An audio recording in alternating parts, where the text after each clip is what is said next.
بسم اللہ الرحمن الرحیم۔ شجاعت وائس سننے والے پیارے دوستوں کو دل کی گہرائیوں سے السلام علیکم۔ پیارے دوستو، آج کا ہمارا موضوع سلطان شہاب الدین غوری کی سلطنت اور فتوحات۔ پیارے دوستو، شام میں صلیبی جنگوں میں پے در پے شکست دے رہے تھے۔ اسی وقت افغانستان میں خستگی سلطنت زوال پذیر ہو چکی تھی۔ تقریباً 1192 میں کابل میں سلطان شہاب الدین غوری نے غوری سلطنت کی بنیاد رکھ دی۔ سلطان محمود غزنوی کے 17 حملوں کا چونکہ بنیادی مقصد ہی یہی تھا کہ ہندوؤں کی عسکری اور معاشی قوت کو کچلا جا سکے، تاکہ بعد میں آنے والے مسلمانوں کے لیے اسلامی ریاست کا قیام آسان ہو سکے۔ سلطان غوری نے تخت نشین ہوتے ہی اس مہم کو جاری رکھنے کا ارادہ ظاہر کیا اور ہندوستان کو مسلم سلطنت کا حصہ بنانے کے لیے تیاری شروع کر دی۔ پونے 200 سال کے وقفے کے بعد یہ پہلا مرحلہ تھا جو مسلمان ہندوؤں کے مقابلے کے لیے آئے۔ پہلے سے تقریباً 150 کلومیٹر دور درائن کے میدان میں مسلمان اور ہندو فوجیں ایک دوسرے کے مقابلے کے لیے آئی تھیں۔ مسلم فوج کی تعداد تقریباً 1.25 لاکھ کے قریب تھی، جبکہ ہندو 300 ہاتھیوں اور 2 لاکھ گھڑ سواروں اور ان گنت پیادوں پر مشتمل تھے، جن کی قیادت دہلی کا راجہ خود کر رہا تھا۔ مسلمانوں نے اس سے پہلے اتنے بڑی دفاعی دیوار نہیں دیکھی تھی اور مسلمانوں کے گھوڑے ہاتھیوں سے مانوس نہیں تھے۔ اس موقع پر سلطان نے اپنی فوج کو 3 حصوں میں تقسیم کیا: میمنہ، میسیرا اور کلم۔ سلطان غوری نے اپنا مرکز وسط میں بنایا۔ جب ہندو فوج ہاتھیوں کی ایک دیوار کے ساتھ ٹکرائی تو مسلمانوں کے گھوڑے بھدک کر دربدر ہو گئے۔ اس کیفیت میں مسلم فوج کا دایاں اور بایاں بازو شدید دباؤ میں آ کر پیچھے ہٹنے لگا، لیکن سلطان غوری اپنے مرکز کے ساتھ 3 لاکھ فوج کے سامنے سیسا پلائی دیوار بن کر کھڑے رہے، مگر ہاتھیوں اور ہندو فوج کا عددی دباؤ اتنا زیادہ تھا کہ مسلم فوج کے پاؤں اکھڑانے لگے۔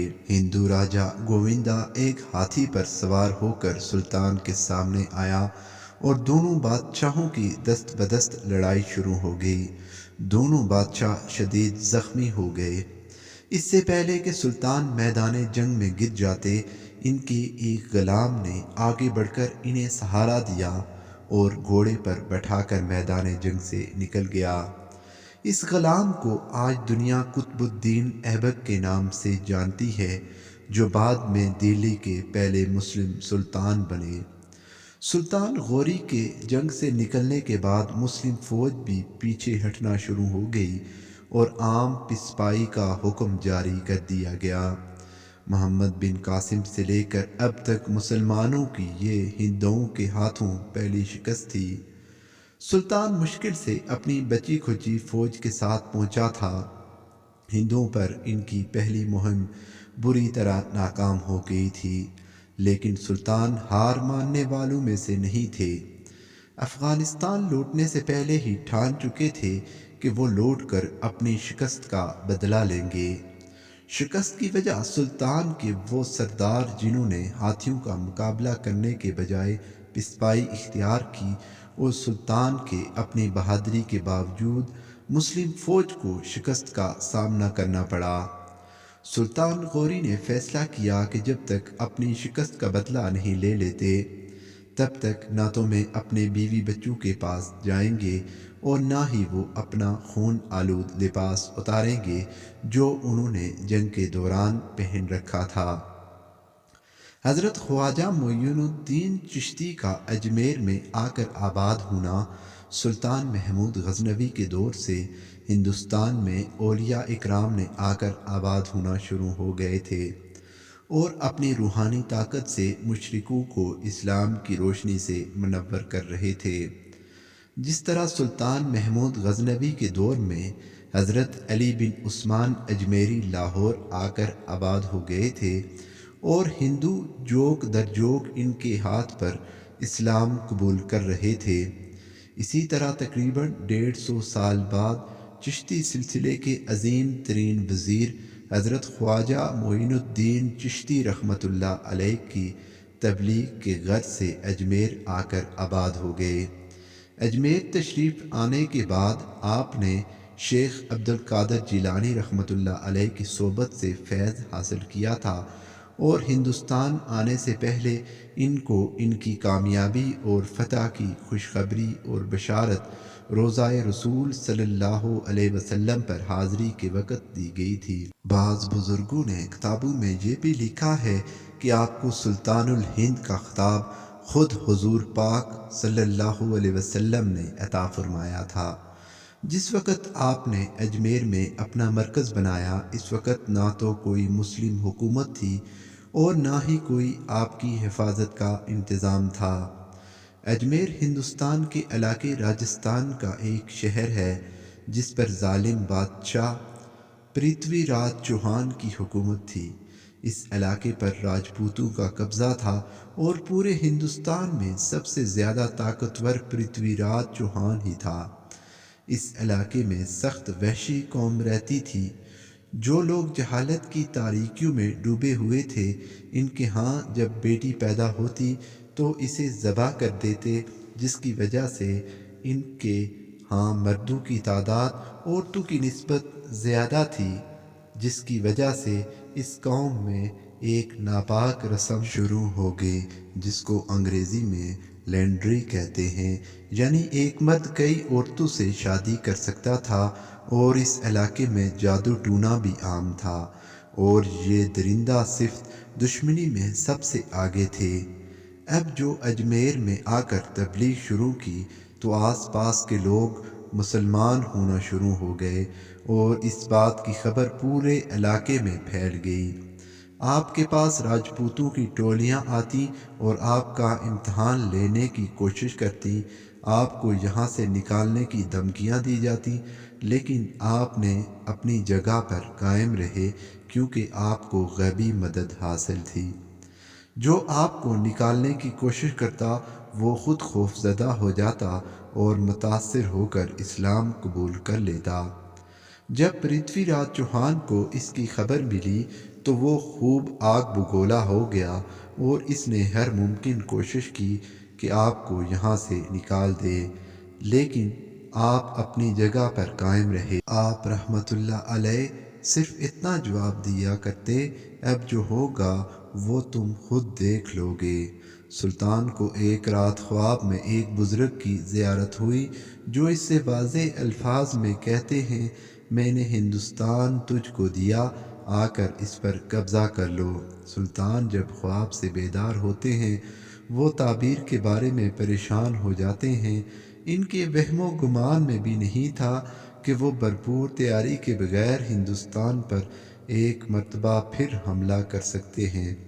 انہوں نے خواب کو نظر انداز کر دیا، مگر پھر متواتر خوابوں کی آمد کا سلسلہ شروع ہو گیا، اور اب کی بار ان کے لہجے میں سختی بھی آ گئی۔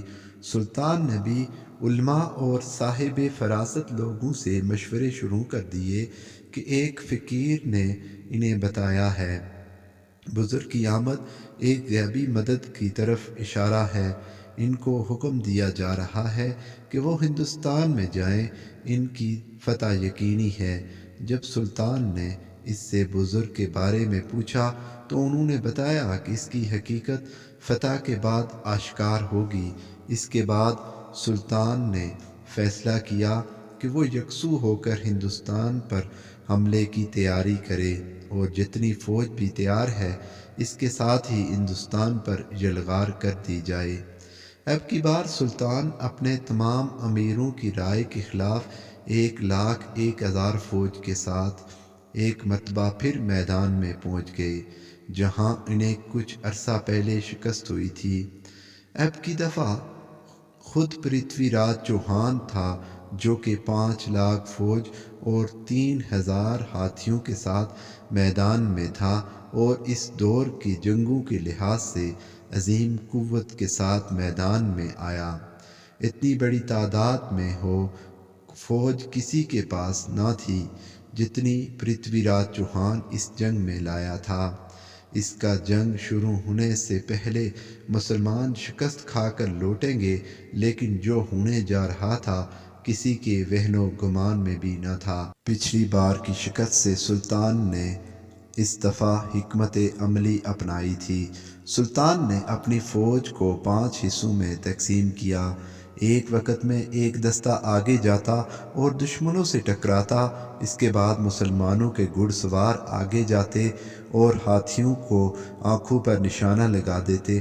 جب ایک دستہ تھک جاتا تو وہ پیچھے ہٹ جاتا اور پیچھے والا دستہ اس کی جگہ لے لیتا اور ان کی جنگی کارروائی کو جاری رکھا۔